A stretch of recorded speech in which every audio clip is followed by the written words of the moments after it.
Voy a pedir entonces que tengan sus Biblias abiertas allá en Hechos capítulo 17. Hechos capítulo 17. Hermanos, la gente de este mundo, la gente de este reino, se guía por su propia forma de pensar. Esto quiere decir por la lógica de ellos mismos. Y su forma de pensar les da a ellos una meta, un reto que alcanzar en esta vida para ser felices. Y ellos van a buscar alcanzar esa meta, ese reto, con tal de que sean felices a costa de lo que sea. Y cuando decimos a costa de lo que sea, estamos diciendo que si es necesario cambiar la adoración, en vez de adorar a este Dios creador que hizo todas las cosas y que nos da y que sustenta nuestras vidas, ellos son capaces de quitar esa adoración a Él y de dárselo a esas cosas que les va a traer felicidad, cosas materiales. De ahí, hermanos, que se da este gran pecado que la Biblia, el Nuevo Testamento, le llama idolatría. La idolatría es el pecado de no darle la adoración debida a Dios, quien merece toda nuestra entrega, nuestra gloria, todo lo que Dios representa en la Biblia. Él debería recibir toda la gloria, toda la honra. Y la idolatría consiste en no darle a Dios lo que es de Dios, sino empezar a adorar y empezar a entregar y empezar a ser devotos a otras cosas terrenales de este mundo, de este sistema de vida, amados hermanos. Y fíjense que esta forma de pensar, que Proverbios le llama la propia prudencia, esta forma de pensar, esta filosofía, existe no solo en los círculos no cristianos, pero tristemente también existe en el círculo religioso, y se van a sorprender. Y de esto se trata nuestra historia, nuestra predicación de este día, que para el ser humano, su manera de pensar, su propia manera de pensar, su forma de ver las cosas y de buscar la vida, es un obstáculo grande para que ellos vean el Evangelio. El rey Salomón escribía: no seas sabio en tu propia opinión. Y desde ese entonces tiene mucha razón, porque Jesús vino a este mundo a buscar y a salvar a los que se habían perdido. Y mucha gente, las ovejas del Señor, amados hermanos, no encontradas, están perdidas por aquí y por allá, inmersos precisamente en esta forma de pensar, que quieren lograr su felicidad a costa de lo que sea. Y gracias a Dios que Él ha mandado a su Hijo Jesús, el Mesías, para buscar y a salvar precisamente a este tipo de ovejas perdidas. Y es ahí donde nosotros estábamos. Y es ahí donde Dios, en su gracia, por medio del Mesías, nos ha traído al reino, hermanos. Entonces, ¿qué es lo que vamos a estar viendo? Vamos a estar viendo que la palabra de Jesús, el Mesías, demanda, exige arrepentimiento global. Y no solamente eso, pero el segundo mensaje que vamos a ver en la ciudad de Corinto es esta: que también Jesús, el Mesías, demanda perseverancia de parte de sus siervos, a retener la palabra, a perseverar en anunciar la palabra y no callar. Esto es lo que vamos a estar viendo. Vamos a empezar, por favor. Fíjense, hermanos, que en este segundo viaje, si se le puede decir así, de Pablo, fíjense que Lucas, el que lo escribió, lo puso de esta manera. Veíamos que en el primer lugar, si ustedes se acuerdan, la primera ciudad, que fue Tesalónica, vimos que Pablo, él exponía la palabra y vimos estas 4 palabras, sus significados. Y el tema central era que él quería comprobar que Jesús es el Mesías, es el siervo de Jehová, profetizado por Isaías. Y no solamente eso, hermanos, que hubo resistencia a esa misma palabra. Y no solo eso, que aún así, aunque hubo resistencia, aunque quisieron maltratar a Pablo, él siguió predicando. Y fíjense que así va a terminar el segundo viaje. Va a terminar en Corinto, como en un momento lo vamos a ver. E igual, hermanos, vamos a ver que Pablo nuevamente se va a dedicar a la predicación de la palabra, comprobando que Jesús es el Mesías. Y que también, al igual como Tesalónica, vamos a ver que habrá resistencia por parte de aquellos que oyen a Pablo, principalmente en la sinagoga, de parte de estas personas judías que viven allá en Corinto. Antes de llegar allá, vamos a ver Atenas. ¿Qué les puedo decir de Atenas, hermanos? Híjoles. Todo estudiante de primaria y secundaria debe saber, al escuchar el nombre de la ciudad Atenas, Atenas quiere decir mucho.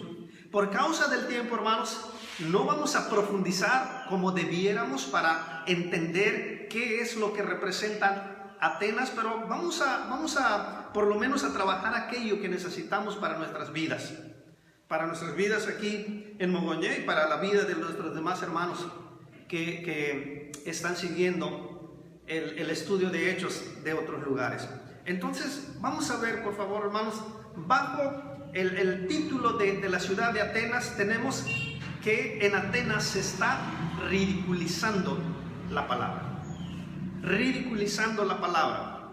¿Cuál fue el título de Tesalónica? Resistiendo a la palabra. ¿Cuál fue el título de Berea? Recibiendo la palabra. ¿Qué vamos a ver en Atenas? Que se va a ridiculizar la palabra. ¿Y qué vamos a ver en Corinto? Que nuevamente vamos a ver que Dios pide que se retenga la palabra. Entonces, esto es para que lo tengan ustedes en memoria. Vamos a empezar con Atenas. Vean el verso 16. Mientras Pablo los esperaba en Atenas, su espíritu se enardecía viendo la ciudad entregada a la idolatría. En primer lugar, hermano, vamos a ver bajo de lo que pasó en Atenas, vamos a ver a Pablo, un poco a Pablo. ¿Qué tiene de nuevo la vida, el trabajo de Pablo aquí en esta gran ciudad de Grecia, Atenas?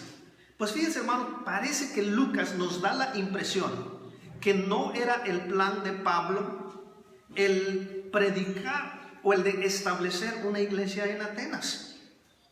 Porque Lucas no nos dice que él llega estratégicamente, como ya lo hemos visto y leído en los otros lugares, que llegaba a cierto lugar y que de una vez ellos hacían un plan, una estrategia para instalarse, para predicar, para establecer una iglesia. Pero fíjense que en Atenas, por lo menos de arranque, Lucas no dice nada. Lo que nos dice es que Pablo está solo. Sus demás compañeros se quedaron en los otros lugares. Parece ser que él los está esperando ahí y está solo. Vean por favor el sentido del verso 16. Dice, mientras Pablo los esperaba en Atenas. ¿Sí lo ven? Esta forma de hablar del autor nos está sugiriendo que, número uno, que estaba solo, y número dos, que posiblemente no era el plan del viaje establecer o predicar en la ciudad de Atenas como sí lo hacía en los otros lugares. Sin embargo, Dios tenía un plan nuevamente para Pablo y para su equipo. ¿Cuál es? El de predicar el mensaje del Evangelio en ese gran lugar de Atenas. Entonces aprendemos esto en esta mañana, hermano. Nuevamente, ya lo habíamos visto también en el libro de los Hechos. Muchas veces nuestra convicción no será suficiente comparado con la convicción y los planes y los diseños de Dios en cuanto a su obra. Muchas veces ciertas áreas de nuestras vidas, de nuestro trabajo, de nuestro ministerio, tal vez no sean parte de nuestro plan o estrategia, pero sí las de Dios. ¿Por qué digo esto? Porque miren, Dios le indicó a Pablo que debía predicar la palabra en ese gran lugar. Miren lo que dice, por favor, en el verso 16. Dice, mientras los esperaba en Atenas, dice que su espíritu se indignó, se alarmó, se enojó, viendo la ciudad entregada a la idolatría. ¿Sí lo ven en el texto, hermanos? Tal vez no era el plan de Pablo y el equipo. Quedarse, repito, buscar una sinagoga, empezar a enseñar ahí, establecer una iglesia, discipular a los convertidos. Tal vez no era la estrategia y plan de Pablo en específico en Atenas, pero la de Dios sí. Porque su siervo se da cuenta, se percata de un problema horrible que está sucediendo en esa gran ciudad. El problema de la idolatría. Ahora, yo lo tomo como un resumen de lo que Lucas nos va a detallar. ¿Cuál es? Y escuchen bien esto, hermanos. Toda forma de pensar de los seres humanos, que en el texto le llaman filosofía. Toda filosofía humana y terrenal, toda aquella forma de pensar, es una forma de idolatría. Ya les dije anteriormente, cuando se cambia la adoración, que solamente se debe a Dios, y la ponen en algo más, el Nuevo Testamento le llama idolatría. Y si ustedes se dan cuenta de una segunda cosa, no solamente la filosofía que representa este lugar, y que ahorita lo vamos a detallar, pero también el adorar a muchos otros dioses paganos. Si ustedes se dan cuenta, el Nuevo Testamento, el Espíritu Santo, Lucas, en la pluma de Lucas, él escribe que el adorar a otros dioses y la filosofía van de la mano. ¿Por qué? Porque reemplazan la adoración, que en vez de dársela a Dios, en vez de amar a Dios con todo nuestro corazón, alma, mente y fuerza, en vez de que toda esta adoración esté dirigida a Dios, está dirigida y está centrada en algo más. Y esto se le llama, repito e insisto, idolatría. Entonces miren cómo lo resume el autor Lucas. Todo lo que va a pasar allí en Atenas, todo encierra a una sola palabra: idolatría. Vamos a ver, hermanos. Vamos a ver que Pablo, justamente, él ve eso, descubre eso. Y él, esto es lo que a él le indigna y le despierta este tipo de celo, de este enojo santo, tanto que él va a proceder, tanto que él se va a detener, hermanos, a quedarse, a predicar y lo que Dios tenía para él que hiciera. Vean el verso 17, por favor. Así que discutía en la sinagoga con los judíos y piadosos, y en la plaza cada día con los que concurrían. Y algunos filósofos de los epicúreos y de los estoicos disputaban con él, y unos decían: ¿qué querrá decir este palabrero? Y otros: parece que es predicador de nuevos dioses, porque les predicaba el evangelio de Jesús y de la resurrección. Y tomándole le trajeron al Areópago diciendo: ¿podemos saber qué es esta nueva enseñanza de que hablas? Verso 21. Porque todos los atenienses y los extranjeros residentes allí en ninguna otra cosa se interesaban, sino en decir o en oír, ¿cómo dice ahí, hermanos? Algo nuevo. Bien, ya vimos, hermanos, un poquito acerca de Pablo, de su plan, y cómo Dios posiblemente le cambia el plan y su decisión de quedarse ahí. Y ven que detecta Pablo, que identifica a Pablo, tanto que le indigna su espíritu, le enoja, le despierta este enojo santo en él, tanto que él procede a quedarse y a predicar el mensaje de Jesús y la resurrección. Acuérdense, un tema recurrente en todo el libro de los Hechos, que lo que va a venir a cambiar, lo que va a venir a cambiar la vida de una persona es el mensaje de Jesús y su resurrección, de su muerte y su resurrección. Ese mismo mensaje que ha cambiado vidas en Tesalónica, en Berea, en Antioquía, hermanos, ese mismo mensaje el Espíritu Santo la usa y la quiere seguir usando en nuestros días, en nuestro lugar, en nuestro contexto, en nuestro tiempo. Es el mismo mensaje que traerá este cambio de vida de las personas: la muerte de Jesús y su resurrección. Vean algo más, hermanos. Vamos a ver, en segundo lugar, un poquito de Atenas. ¿Qué podemos saber de Atenas? Es necesario conocer un poquito, hermanos, solamente de Atenas para poder entender qué es lo que Lucas quiere decirnos. En primer lugar, dice que Atenas, hermanos, era el centro o era la capital del conocimiento del mundo griego. Pablo más después escribiría: los griegos buscan conocimiento y los judíos buscan señales. En otras palabras, en la mente de Pablo, él apartaba a los griegos, que los griegos se la pasaban buscando el conocimiento. Otra vez, eran por naturaleza filósofos. En ese tiempo, cuando Lucas está escribiendo eso, hermanos, Atenas ya había tenido 500 años de que era la capital de la filosofía, era la cuna de los grandes filósofos. Los estudiantes pueden recordar que de ese lugar venían, por ejemplo, Platón, Sócrates, Aristóteles, todos ellos tenían que ver ahí. Era la cuna de la filosofía, era la capital del conocimiento. Si no habían nacido estos grandes filósofos ahí en ese lugar, hermanos, por lo menos dice que se mudaban para Atenas para estar allá. ¿Por qué? Porque era donde se concentraban los mejores filósofos de ese tiempo, y mucho de su filosofía y de sus frases, hermanos, las tenemos nosotros. Déjenme leerles por lo menos algunas poquitas de estos grandes filósofos. Por ejemplo, decía Sócrates: solo el conocimiento que llega desde dentro es el verdadero conocimiento. En otras palabras, Sócrates quería decir: el conocimiento nace dentro de ti y lo expresas por fuera. Ese es el verdadero conocimiento. No el conocimiento que tú agarras de otro, sino el conocimiento que nace, que la convicción que nace de ti, decía Sócrates, es el verdadero conocimiento. Miren lo que decía Eurípides, otro gran filósofo: nadie es feliz en su vida en esta tierra. Un poquito pesimista. Este gran filósofo decía: la felicidad en esta vida y en esta tierra no existe. Bueno, muchos así lo aceptaban. O Pericles, miren otro gran filósofo, Pericles: la felicidad está en la libertad, y la libertad está en el valor, está en el coraje. Entonces, hermanos, todos estos grandes filósofos, este lugar de Atenas representaba eso: el conocimiento acerca de la vida, acerca de cómo se debe de vivir, acerca de la razón por qué uno está aquí.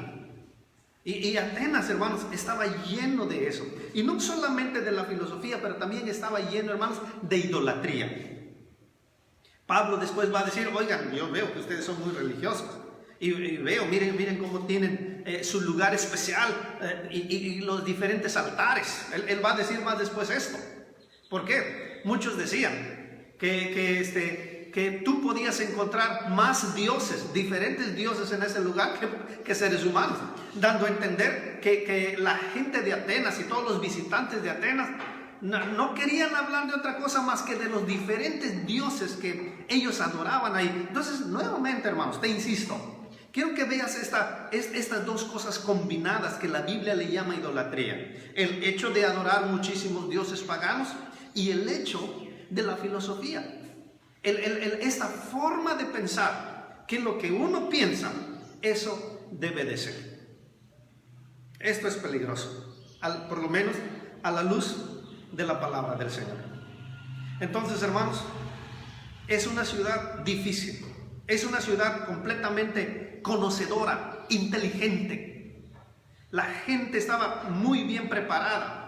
Entonces, lo que hacía Pablo, hermanos, él llevó el mensaje de Jesús y el Mesías, no solamente allá con los judíos en la sinagoga, pero también en los diferentes mercados, en las agoras que le llamaban en ese tiempo.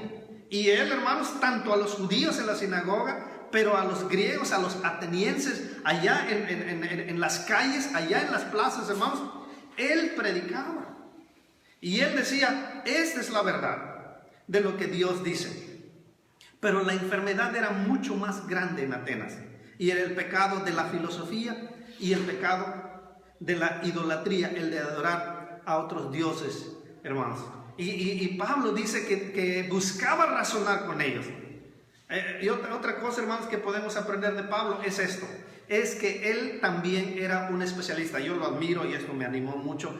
era un especialista en la retórica griega. ¿Qué es la retórica o qué era la retórica griega? Era esa capacidad de poder hablar en público de tal manera que sabía tanto hablar que buscaba convencer a todos los que lo oían. Esto es retórica.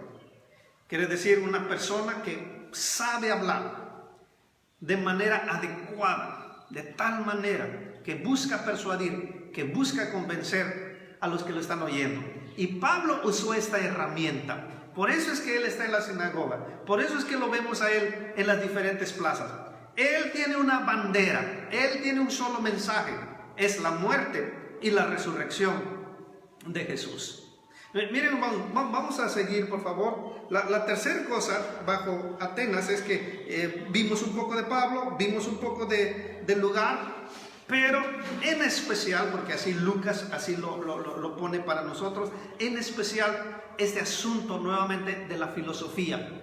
Había muchas formas de filosofía en Atenas, hermanos, pero Lucas quiere específicamente mencionar dos. Miren, por favor. Dice aquí en el capítulo 17, en el verso 18, dice que algunos filósofos de los epicúreos y de los estoicos disputaban con él. Lucas quiere hablarnos específicamente de dos tipos de filosofías, la de los epicúreos y de la de los estoicos. Entonces, por favor, pongan atención qué significa esto y por qué Lucas escoge que había dos grupos de filósofos que se agarraron con Pablo y que disputaban con él y que razonaban con él, usaban la lógica. Ya les dije, hermanos, que la filosofía es aquello donde usan la lógica. Miren, para que ustedes entiendan, las principales preguntas de la filosofía griega era esto: ¿de dónde venimos? ¿Quiénes somos? ¿Qué hacemos aquí? ¿Hacia dónde vamos? Si le preguntamos a nuestros hijos que están en la secundaria y en la prepa y ellos toman clases de filosofía, ellos van a empezar con esto. Ellos van a decir, las preguntas más importantes de la filosofía precisamente son eso: ¿quiénes somos? ¿De dónde venimos? ¿Hacia dónde vamos? Y no solamente eso. Pero esta ciudad, hermanos, esta forma de filosofía nunca estaba conforme. Siempre quería algo nuevo. Siempre buscaba lo novedoso. Era una de las búsquedas principales de los visitantes y también de los ciudadanos. Y ¿saben qué? Alguien escribió que aquellos que persiguen siempre lo nuevo e ignoran lo viejo, rápido descubrirán que no tienen raíces profundas para nutrir su vida del verdadero conocimiento, que persiguen lo nuevo, que ignoran lo viejo y pronto descubrirán que en verdad no hay nada nuevo bajo el sol, sino todo es vanidad. Déjenme leerles, ya que esta gente de Atenas y de los visitantes, de los turistas que llegaban ahí a buscar qué era lo nuevo, qué era la nueva forma de pensar en ese día. Fíjense cómo Salomón escribiría hace muchos años en Eclesiastés 1:8 en adelante. Déjenme leerle para ustedes. Todas las cosas son fatigosas y nadie es capaz de explicarlas. El ojo no se harta de ver ni el oído se sacia de oír. Lo que fue, eso será, y lo que ha sido hecho, eso se hará. Nada hay nuevo debajo del sol. ¿Hay algo de lo que se pueda decir, mira, esto es nuevo? Ya sucedió en las edades que nos ha precedido. No hay memoria de lo primero, ni tampoco de lo que será postrero. No habrá memoria de ellos entre los que serán después. En otras palabras, Salomón, el hombre más sabio de la tierra en ese tiempo, le responde a los de Atenas: no hay nuevo bajo el sol, no hay algo nuevo. Todo es viejo. Lo que empobrece es nuestra memoria, hermanos. Sin embargo, miren esta forma de idolatría ahí en Atenas. Miren esta filosofía. Miren a los epicúreos. El fundador fue Epicúros, 341-270 antes de Cristo. Y miren, hermanos, miren qué pensaban los epicúreos. Miren qué pensaba esta forma de pensar. Yo sé que es un poquito tedioso ahorita, pero es necesario para que podamos sacar el mensaje para nuestras vidas en esta semana. Ellos creían que los dioses no querían meterse con los seres humanos. En otras palabras, los dioses estaban muy lejos y no tenían por qué ayudar a los seres humanos. Ellos buscaban el placer. Ellos buscaban el materialismo. No había otro sueño más grande, hermanos, que la felicidad, que el placer en el materialismo. ¿De qué estamos hablando, hermanos? Estamos hablando lo que en los días modernos de hoy le llamaríamos el sueño americano. ¿Habían oído esta filosofía, hermanos? Yo quiero el sueño americano. Yo quiero trabajar duro para jubilarme, para tener dinero, para tener una pensión. Yo quiero comprar terreno. Yo quiero comprar, dicen nuestros hermanos por allá, yo quiero comprarme una camioneta grande que sea una casa rodante. Porque yo quiero ir a los lagos, yo quiero ir a las montañas, yo quiero ir a vacacionar a las playas. Yo quiero tenerlo todo. Los epicúreos pensaban así. Y el sueño americano no nació hace unos años. Ya viene desde hace miles de años y está presente en Atenas. Los epicúreos creían en esto, hermano, que el materialismo, el placer, la felicidad, lo era todo. No hay que molestar a los dioses. Los dioses no quieren nada que ver con nosotros. De nosotros depende, decían ellos, de nosotros depende que si buscamos la felicidad. No hay que molestarlos a ellos. Este tipo de filósofos discutía con Pablo. Pero no solamente ellos, había otro grupo de filósofos, los estoicos, fundado por Zeno, 340-265 a.C. Estos estoicos, hermanos, rechazaban la idolatría y creían en un Dios que hizo este mundo. Eran panteístas, quiere decir que ellos decían, todo lo que se puede tocar es Dios y puede ser Dios. Su énfasis era la disciplina personal, era el autocontrol. Para ellos el placer no era bueno y el dolor era malo. Para ellos lo más importante de la vida era qué pensaba uno mismo. En otras palabras, hermanos, estos estoicos decían, no, tú eres el mero mero. Lo que tú piensas, eso es lo más importante. Lo que tú sientes, eso es lo más importante. Tú no necesitas a nadie. No busques la felicidad porque no es bueno. Pero tampoco sufras porque eso es malo. Lo importante aquí es que tú te mantengas siempre en control de todas las cosas. No te ablandes. Tú eres el que manda. Tu convicción, tu forma de pensar, esto es lo que reina y debe reinar en ti. Si ustedes se dan cuenta, hermano, esta nueva forma de pensar de los estoicos llevaba a las personas a ser arrogantes, soberbias, orgullosas, autosuficientes, pensando y sintiendo que no necesitaban a Dios. ¿Lo ven, hermanos? Estos son estos dos grupos de filósofos con el cual debatían con Pablo. Bueno, pues tú dices, bueno, eso pasó hace 2000 años. Mira, no existen ahora. Estamos hablando de un lugar en Europa. Nosotros estamos en México. Bueno, pero hay filosofía mexicana. Hay filosofía mija. Por naturaleza, hermanos, tenemos nuestra propia forma de pensar fuera de Dios, fuera de la Biblia.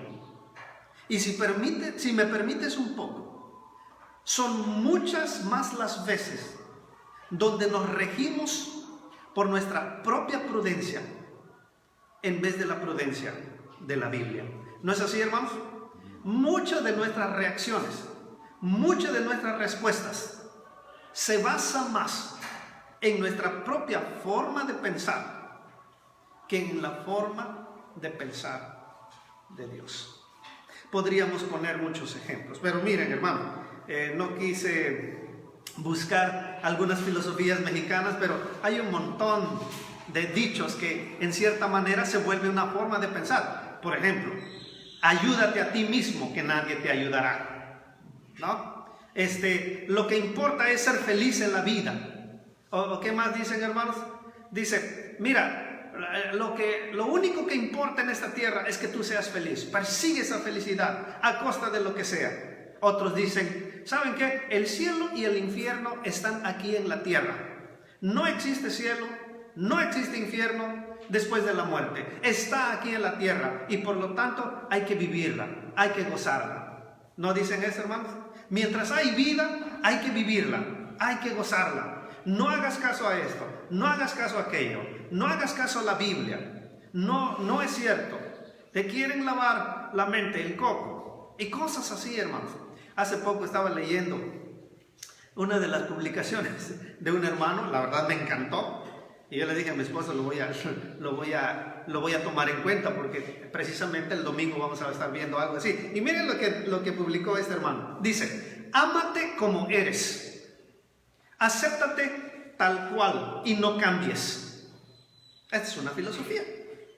Pero él le puso después, y te prometo que irás directo al infierno. Lo repito, hermano, es una filosofía, es una forma de pensar aquí en México. Ámate como eres, acéptate tal cual y no cambies. Tú no necesitas cambiar, eres el mero mero. Y luego dice este hermano, dilo, acéptalo y yo te voy a decir que estás rumbo al infierno. ¿Por qué, hermanos? Porque es idolatría. Nadie tenga más alto concepto de sí que el que debe tener, sino piense de sí mismo con cordura, dice el apóstol Pablo en el libro de Romanos.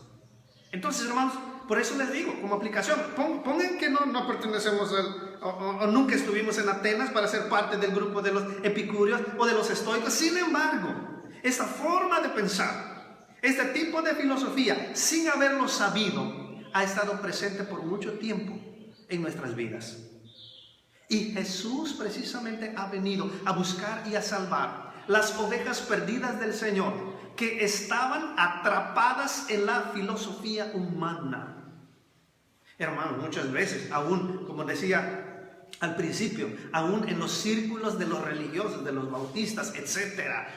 Muchas veces, como dije, estamos acostumbrados más a hacer a aplicar nuestra propia prudencia, nuestra propia opinión, que la opinión de Dios. Con razón leemos que Salomón dice, no seas sabio, ayúdenme hermanos, no seas sabio en tu propia opinión. En otras palabras, no seas un estoico, no seas un epicúreo, no seas alguien que ame al mundo y todas las cosas que están en el mundo, los deseos de los ojos, los deseos de la carne. Pero de igual manera, no seas alguien que piensa que todo es tragedia y que solamente tú tienes la solución. No, los cristianos tienen una esperanza grande de nuevos cielos y nueva tierra, la felicidad plena y completa cuando Jesús venga por segunda vez. Hermanos, hay gente a nuestro alrededor que pertenecen y están atrapados en este tipo de forma de pensar, en este tipo de filosofía, que si tú ya lo entendiste, equivale igual a adorar dioses ajenos y no darle la debida gloria a Dios por estar inmersos en esta forma de pensar. Yo te pido que en esta mañana tú aprendas esto que es fresco, que tenemos vecinos, familiares que están atrapados en su propia forma de pensar, que el Nuevo Testamento le llama idolatría. Y saben ustedes cómo el Antiguo Testamento nos dice que Dios aborrece y es abominación para él la idolatría. Él es muy celoso, que no permitirá que los seres humanos le den la gloria a algo más que a Él mismo, hermanos. Amén. Entonces, esta es la enfermedad de Atenas, la idolatría y la filosofía. La pregunta es, ¿qué necesitan ellos? ¿Qué medicina necesitan, hermanos? ¿Han visto en el internet, hermanos, cuántas personas nos están diciendo, mira, para el coronavirus debes tomar esto, mira, para el coronavirus debes hacer esto y aquello y aquello? ¿Cuántas clases de medicina no nos han sugerido por el internet para el coronavirus, hermanos? Muchísimas, ¿verdad? Bueno, pues para este tipo de coronavirus mortal, del pecado, de la idolatría, la pregunta es, ¿qué medicina, qué antídoto para este veneno es suficiente? Y esto es lo que vamos a aprender a grandes rasgos. Miren la medicina que Pablo les presenta, por favor. Ahora vamos a ver su predicación. Dice que le llamaron palabrero. Palabrero quiere decir, hermanos, un pajarito que agarra comida de una parte y después va y agarra comida de otra parte y lo lleva a otro lado. Quiere decir, oye, tú nomás andas recogiendo un poco de información de por aquí y por allá y eso es lo que das. Miren, así ofendieron a este gran apóstol Pablo, cuando tú y yo sabemos que era un maestrazo. Era alguien con una enseñanza completamente magistral y él va a responder. Lo llevan al Areópago. El Areópago, hermanos, era un lugar especial que servía donde los grandes filósofos se reunían para agarrarse. Es como ¿cómo le llaman ustedes, muchachos? Con el hip hop, cuando dicen que se enfrentan, te toca a ti primero y ahorita me toca responder a mí. Bueno, donde se debatían las grandes filosofías en el Areópago.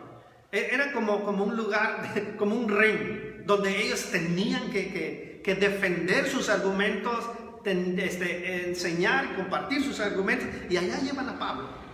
Le decían, bueno, a ver, te parece que lo que dices es algo interesante. Y miren, hermanos, cómo se introduce, y me ha ayudado a mí en la introducción. Dice en el verso 22, entonces Pablo, puesto en pie en medio del Areópago, digo, varones atenienses, en todo observo que sois muy religiosos. Después él va a decir, va a presentar a Dios. Punto número 1 de su predicación, va a presentar a Dios. Aquí está la medicina, aquí está el antídoto, aquí está la solución para este pecado de la idolatría, hermanos. Va a presentar a Dios como el Señor creador. Dice, miren, ustedes tienen un altar que dice al Dios no conocido. Ustedes adoran a ese Dios no conocido. Pero sin que ustedes sepan y conozcan, ese es el Dios que yo les anuncio. Verso 24. El Dios que hizo el mundo y todas las cosas que en él hay, siendo Señor del cielo y de la tierra, no habita en templos hechos por manos humanas, ni es honrado por manos de hombres como si necesitase de algo.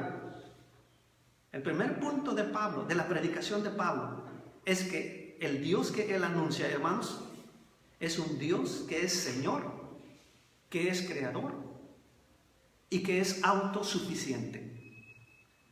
Y cada punto, escuchen bien, entiendan, emociónense, saboreenlo. Cada punto de la predicación de Pablo es una respuesta y es un ataque a la filosofía de estos atenienses. Y si el Evangelio es la medicina para este tipo de gentes, es la misma medicina que nosotros también necesitamos. Que nuestros familiares, vecinos, que están inmersos en su propia prudencia, en esta forma de filosofía, es lo que también necesitan saber. Es necesario regresarlos a la creación de Génesis, que Él creó todas las cosas, que Él es el dueño absoluto. ¿Amén, hermanos? Amén. Y que Él es autosuficiente. Autosuficiente quiere decir que no necesita nada de nosotros. El verdadero autosuficiente es Dios, no nosotros. ¿Sí lo ven, hermanos?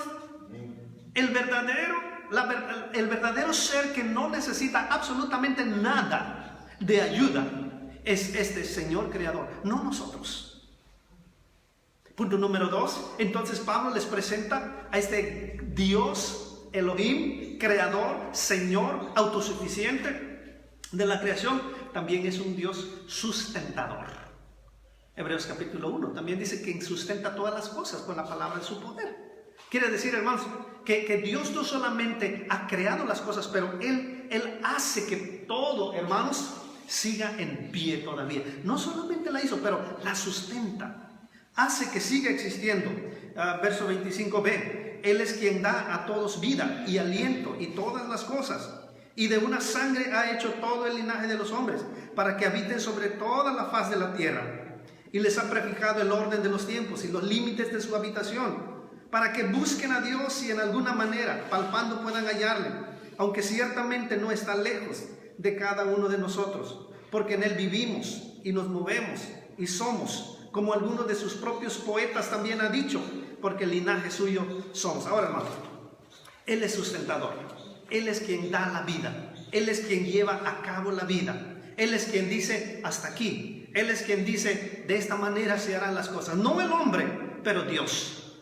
En segundo lugar, hermanos, dice, ¿por qué Dios es creador y Dios es sustentador? ¿Cuál es el propósito? Verso 27. Para que busquen a Dios.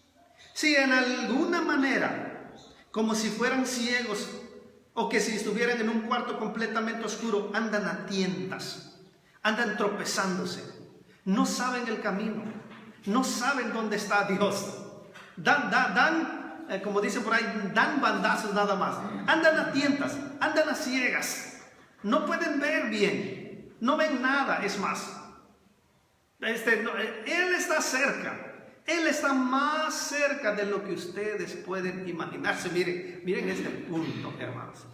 Dios es creador, es sustentador con el propósito de que el hombre se dé cuenta que está más cerca de lo que el mismo hombre en su imprudencia y de su filosofía humana piensa. Dios está cerca, amados hermanos. Dios está accesible. Pablo está pensando en el libro de Isaías. Cuando Isaías escribió, todos nosotros andamos a tientas, andamos a ciegas. Estamos completamente velados de la vista que no podemos ver. A menos que Dios nos dé la vista, a menos que Dios nos dé la luz. Miren este tipo de idolatría, cómo se va detallando, amados hermanos. Y Pablo les está contestando. Y no solamente eso. Dice, sus propios poetas están de acuerdo. Él está citando, hermanos, a Efimémenes y Aratus, dos de sus grandes poetas que existieron tiempo antes de que Lucas escribiera esto. Pero él está diciendo, sus propios poetas, de una manera consciente o inconsciente, escribieron que nuestra vida, nuestro sustento, proviene de Él. Y que deben de saber que esta clase de Dios está más cerca y accesible de lo que ustedes puedan pensar. No es como el Dios de los epicúreos, que está completamente lejos y no quiere nada que ver con los seres humanos, los dioses epicúreos. No, este Dios está accesible. Este Dios puede estar cerca. Otra vez Isaías, hermano, buscad a Jehová. ¿Qué dice? Buscad a Jehová mientras pueda ser hallado. Llámenlo. Entre tanto, ¿qué hermanos? Entre tanto que está cerca. Amén. Esta es una predicación. Esta es una medicina al pecado de la filosofía humana, material. Sin embargo, en esta medicina que Pablo les está presentando a estas personas, hay un deber que los atenienses debían entender y que nosotros debemos entender. ¿Cuál será nuestra respuesta ante este gran Dios? Número 1, Señor. Número 2, Creador. Número 3, Sustentador. ¿Cuál debe ser nuestra respuesta entonces, hermanos? Vean el verso 29.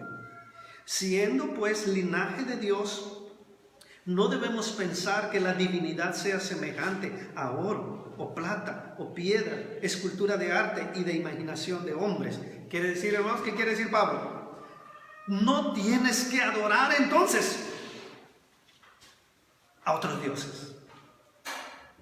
Te acabo de presentar al verdadero Dios de la creación, al Dios del Génesis, al Señor, al autosuficiente, al sustentador de todas las cosas de nuestras vidas. No tienes que adorar a algo hecho por manos. Pero principalmente, hermano, verso 30. Dios, habiendo pasado por alto los tiempos de esta ignorancia, ahora manda a todos los hombres, en todo lugar, no en Atenas nada más. Y por eso tenemos el libro de los Hechos, capítulo 17, aquí en Mogoñé, hermanos. Porque dice que Dios ahora demanda y exige y espera que todos los hombres en todo lugar, en Atenas y en Oaxaca, se arrepientan. Otro tema vital, recurrente en de los Hechos. que va a la par de creer en el Señor Jesucristo. Dice, en todo lugar se arrepientan. ¿Por qué, hermanos? ¿Por qué deben arrepentirse? ¿Qué pasa si no se arrepienten? Ve el verso 31. Por cuanto ha establecido un día en el cual juzgará al mundo con justicia, por aquel varón a quien designó, dando fe a todos, con haberle, ¿qué, hermanos? Levantado de la muerte. Si ustedes se dan cuenta, Daniel, Luis, en la sinagoga y en las plazas, él predicaba que Jesús, acerca de Jesús y la resurrección, su muerte y resurrección. ¿Cómo va a terminar su predicación ahora en el Areópago? Con la muerte de Jesús y su resurrección. Pero con una gran diferencia. Que este mismo Mesías, quien sufrió en la cruz, ya no va a morir otra vez. Y ya no va a sufrir otra vez. Su muerte es suficiente para todo aquel que en él cree y será perdonado. Pero la condición es que te arrepientas y creas en este evangelio, en este Jesús. Porque si no lo haces, su muerte ya no será por segunda vez, sino él vendrá como un juez a juzgar y a castigar a todos aquellos que no abandonaron su idolatría. Lucas quiere poner en este detalle, que al principio del ministerio de Pablo en Atenas y al final de este ministerio está labrada con la muerte, resurrección, pero Jesús como juez para venir a juzgar y a castigar. ¿Qué fueron los resultados? Rápidamente, hermanos, verso 32 en adelante. Cuando oyeron lo de la resurrección de los muertos, empezaron a ridiculizar, esta es la palabra, empezaron a ridiculizar el mensaje de Pablo. Otros decían, ¿sabes qué? Por ahora está bien, te vamos a oír, a ver cuándo otra vez, ¿no? Es cuando va el vendedor a nuestras casas. Oye, te ofrezco esto, para otro día, ¿no? Y ustedes saben qué significa su respuesta para otro día, ¿no? Le están diciendo, ya no vuelvas a vender, por favor. Pero el otro resultado fue que, dice, así Pablo salió de en medio de ellos, mas algunos creyeron, juntándose con él, entre los cuales estaba Dionisio, uno de los filósofos ahí en el Areópago. También una mujer llamada Dámaris y otros con ellos. No estaba dentro del plan tal vez de Pablo quedarse y establecer una iglesia. Sin embargo, escuchen esto, aprendan esto, acepten esto. Donde quiera que el evangelio de Dios suena y es anunciado, está la esperanza y la garantía de que Dios traerá cambios y salvación a la vida de las personas. Amén. ¿Cuál es la aplicación, hermanos? No seas sabio en tu propia opinión. Teme a Dios. La verdadera filosofía es la filosofía de la muerte de Jesús y de su resurrección. Y que debes responder en arrepentimiento y en fe para perdón de tus pecados y salvarte del gran día del juicio que está muy cerca. Porque Dios ya designó a aquel mismo, a su Mesías, para venir a juzgar y a castigar a todos aquellos que no creyeron. Amén, hermanos. No sean sabios en su propia opinión. Sean sabios en el evangelio. Sean sabios en Cristo. Primero Dios, nuestro siguiente libro sería el libro de Colosenses o la carta de Colosenses, y allá vamos a ver muchísimos acerca de la inteligencia y sabiduría espiritual que Dios nos ofrece en Cristo. Entonces, hermanos, aunque en Atenas ridiculizaron este gran mensaje medicinal, antídoto en contra de esta gran enfermedad de la idolatría, aún así Dios tenía un poco de pueblo, como Dionisio, como Dámaris y como otros en la misma gran ciudad de Atenas. La filosofía terrenal y humana imperaba y gobernaba en Atenas, pero después de esta predicación, poco a poco, la filosofía del evangelio empezó su trabajo también. Amén. Por último, vamos a ver el trabajo de Pablo en Corinto y cómo Dios le dice, retén la palabra. Déjame terminar con esos dos dichos. Hay un dicho que dice, que nunca es muy pronto para renunciar. Quiere decir, no te rindas.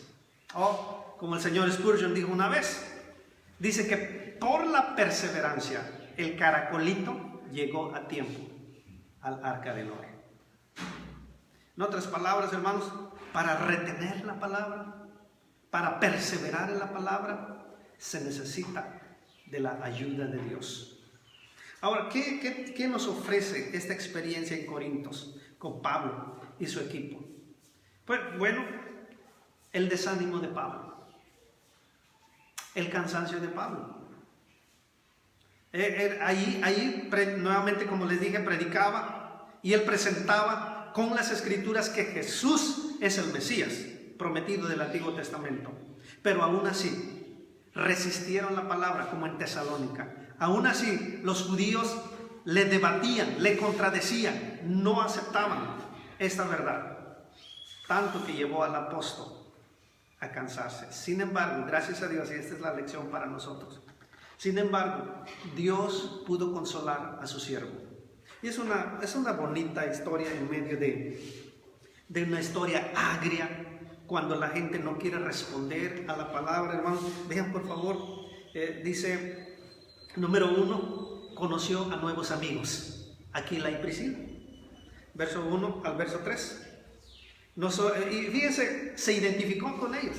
¿Qué tenía de parecido Aquila y Priscila junto con Pablo? Bueno, que eran cristianos, número 1. De alguna manera ministraban la palabra, número 2. Y número 3, tenían el mismo trabajo. En otras palabras, hermano, Pablo seguramente en Corinto estaba sin dinero. Y él necesitaba seguirle. Él necesitaba el apoyo, él necesitaba la ayuda, él necesitaba el dinero para seguir predicando la palabra del Señor. ¿Sí lo ven, hermanos? Pablo no era un epicúreo que necesitaba dinero para ir a vacacionar. Pablo necesitaba el dinero como siervo del Señor para que el ministerio de la proclamación de la palabra siguiera adelante. Y parece ser, hermanos, que ahí está sin dinero. Y conoce a este matrimonio, Aquila y Priscila. Y tienen el mismo trabajo de hacer lonas, de hacer tiendas de campaña. Y empezó a trabajar juntamente con ellos para recaudar precisamente dinero, hermanos. No lo vean mal entonces ustedes cuando vean a ministros, cuando vean a siervos del Señor trabajar en lo secular. Pero tampoco digan, pues es su deber que trabajen, ¿no? Como dice la Biblia, el que no trabaja no come. No lo vean así, hermanos. A veces es necesario, donde el ministro del Señor debe echar mano para recaudar algo de dinero, con tal y se siga la proclamación de la palabra del Señor. Y Dios le regaló unos compañeros, Aquila y Priscila. Entonces Pablo ya está acompañado de este nuevo matrimonio. Ellos habían sido corridos de Roma.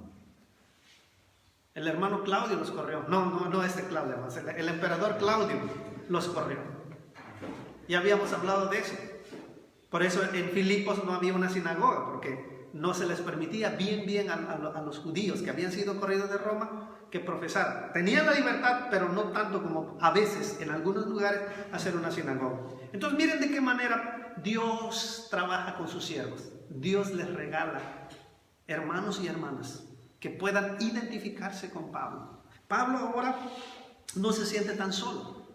Tiene a estos compañeros que, como dije, tienen en común 3 cosas. Número 1, son cristianos. Número 2, son siervos del Señor. Y número 3, tienen el mismo trabajo. Pero no solamente eso, hermanos. Verso 5. Y cuando Silas y Timoteo vinieron de Macedonia, Pablo estaba entregado por completo a la predicación de la palabra. Número 2, ¿qué hizo Dios, hermanos? Ya consoló, ya les regaló un matrimonio, Aquila y Priscila. Nuevos compañeros para el equipo. Pero ¿qué más, hermanos? ¿Quiénes regresaron? Pablo y Silas. Y si leemos las cartas de Corintios que escribió el mismo apóstol Pablo, vamos a ver que cuando Timoteo y Silas llegaron a Corinto, no llegaron con las manos vacías, llegaron con ofrendas. ¿Qué significaba esto, hermanos? ¿Cuántos dicen amén? Amén. Que Pablo, ¿qué recibió, hermanos?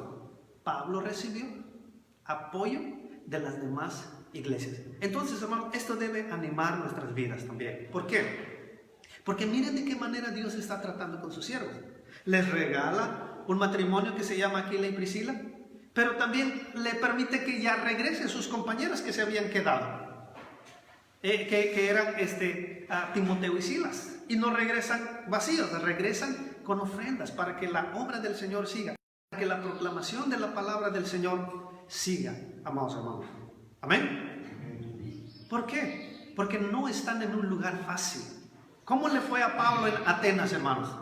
La gente ridiculizó la palabra. La gente se creyó más grande, que sabía más, que conocía más que este gran apóstol. La gente ridiculizó la palabra, insisto. Pablo salió de Atenas, llega a Corinto. Como decimos los mexicanos, salió de Guatemala y llegó a dónde, hermano, ¿no? En otras palabras, él está en Corinto. ¿Cómo era Corinto? Cuando Pablo escribe la carta a los romanos, y si tú lees la sección del capítulo 1 de Romanos, verso 18 al verso 32, ¿qué hay ahí en 1, 18 al 32 en Romanos, hermano? La peor y espantosa lista de quiénes somos los seres humanos. Dice, porque la ira de Dios se rebeló contra la impiedad del hombre.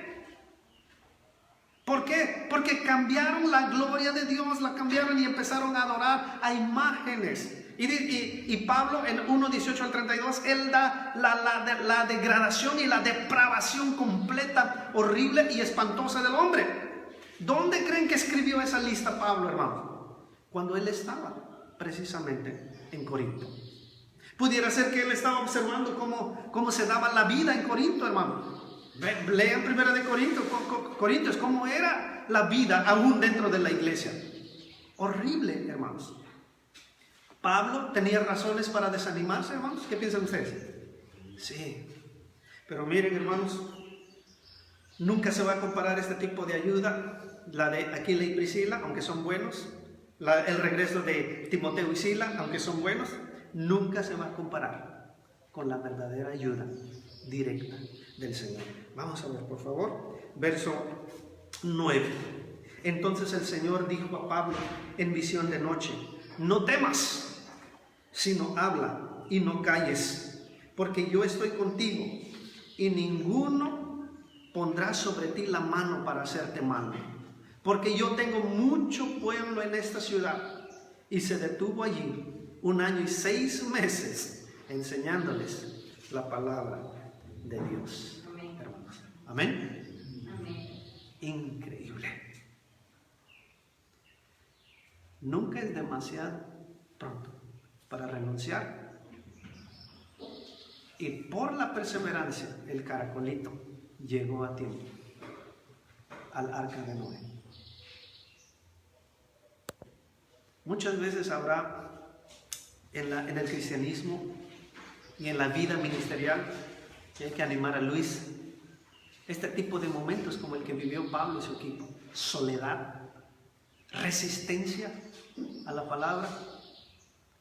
Sin embargo, el siervo del Señor, los siervos del Señor, las siervas del Señor nunca estarán solos, porque Dios está con ellos. Y muchas veces Dios le dirá a sus siervos: no tengan miedo, no callen, sigan hablando, porque yo estoy con ustedes. Amén. Más si Dios nos regala Aquila y Priscila, más si Dios nos concede hermanos que se unan al ministerio, trayendo en sus manos las ofrendas. Y esta es otra cuarta ayuda: las ofrendas de otras iglesias que no eran de Corinto, que estaban ofrendando con tal y que Pablo siguiera proclamando la palabra de la muerte y resurrección del Señor. Amén, hermanos. Hay mucho que pensar. Hubo una vez que nos comprometimos a ayudar al hermano Eric a que él siguiera proclamando la palabra allá en Rancho Juárez, y de repente se dejó de dar ese pequeño apoyo. No era nuestra obligación, él no es de esta iglesia, pero quisimos pensar que nuestra convicción era como la iglesia de Filipos, que Pablo escribe, solamente ustedes me apoyaron con ofrenda, con dinero. Aunque yo ya había salido de Filipos, pero sus ofrendas llegaron hasta Tesalónica y más allá de Tesalónica. Entonces, hermanos, necesitamos retener la palabra, porque la ayuda del Señor, el mandamiento del Señor está con nosotros. No seamos sabios en nuestra propia prudencia. Debemos arrepentirnos en todo lugar y todos los hombres, porque viene un día donde Dios nos juzgará por medio de Jesucristo. Que Dios